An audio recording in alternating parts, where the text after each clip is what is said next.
एक दरबार, एक सत्संग और सत्संग के बाद भगदड़, फिर गई 122 लोगों की जान।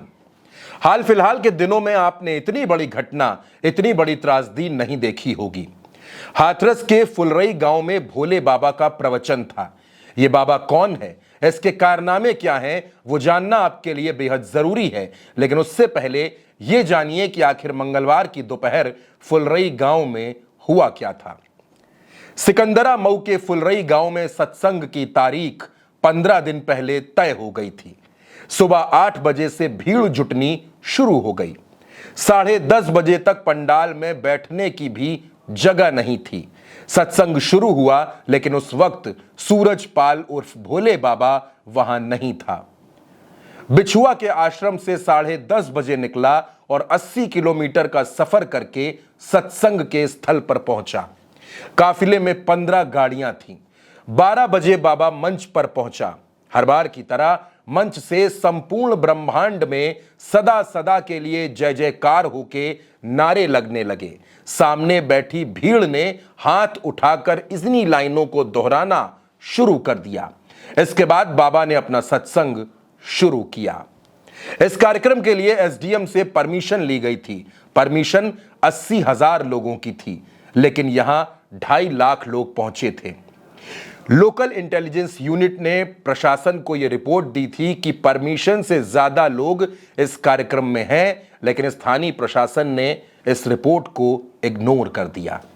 1:20 पर सत्संग खत्म हो गया और भोले बाबा के चरणों की धूल पाने के लिए लोग दौड़ने लगे। बाबा के निजी सुरक्षा गार्ड और सेवादार लोगों को धक्का देने लगे, लेकिन लोग बाबा को देखने के लिए, उनके चरणों की धूल पाने के लिए हाईवे पर बने डिवाइडर की दूसरी तरफ चले गए। दावा है कि लोगों को हटाने के लिए बाबा के वॉलंटियर्स ने वाटर कैनन का भी इस्तेमाल किया। हाईवे के दूसरी तरफ ढलान थी। लोग फिसल कर गिरने लगे, गड्ढों में फंस गए और उनके ऊपर से लोग दौड़कर निकलने लगे। 122 लोगों की जान चली गई। सैकड़ों लोग घायल हुए। कई घायलों ने अस्पताल में दम तोड़ दिया। इस घटना के बाद लखनऊ से लेकर दिल्ली तक हड़कंप मच गया। बाबा फरार हो गया। एफआईआर दर्ज हुई, लेकिन उसमें बाबा के नाम का जिक्र तक नहीं। बाबा मंच से बाहर पैदल नहीं चलता, इसलिए गाड़ी मंच के पास पहुंची। वहां बाबा अपनी पत्नी के साथ गाड़ी में बैठा और बाहर निकल गया। पीछे उसे देखने के लिए महिलाएं दौड़ी। इसमें जो भी आगे था वो कुचलता चला गया। पीछे के लोग उनके ऊपर से दौड़कर बाबा तक पहुंचना चाहते थे। बाबा को पता चल चुका था कि पीछे भगदड़ मच गई है, लेकिन वो रुका नहीं। वो 2:30 बजे सीधे बिछुआ आश्रम पहुंचा। सारी गाड़ियां आश्रम के अंदर चली गईं। आश्रम के तीनों गेट बंद कर दिए गए। किसी को भी अंदर जाने नहीं दिया गया। 6 बजे मीडिया को भनक लग गई कि बाबा अपने आश्रम में है। आश्रम के बाहर मीडिया की भीड़ लग गई। अंदर से प्रशासन को जानकारी दे दी गई। 30 से ज्यादा पुलिसकर्मी मौके पर तैनात कर दिए गए। रात तकरीबन 11 बजे डीएसपी सुनील कुमार सिंह चौहान अकेले आश्रम के अंदर गए। 11:55 पर वो आश्रम से बाहर निकले तो मीडिया ने घेर लिया। पत्रकारों ने सवाल पूछा कि क्या बाबा अंदर है। डीएसपी साहब ने कहा कि बहुत तलाशने के बाद भी बाबा अंदर नहीं मिला। अब सवाल यह है कि अंदर बाबा को ढूंढने के लिए डीएसपी साहब अकेले क्यों गए।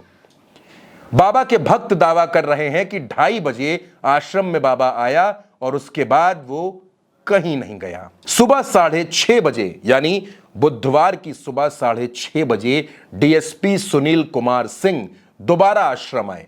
6:45 पर आश्रम से 6 गाड़ियां बाहर निकाली गईं।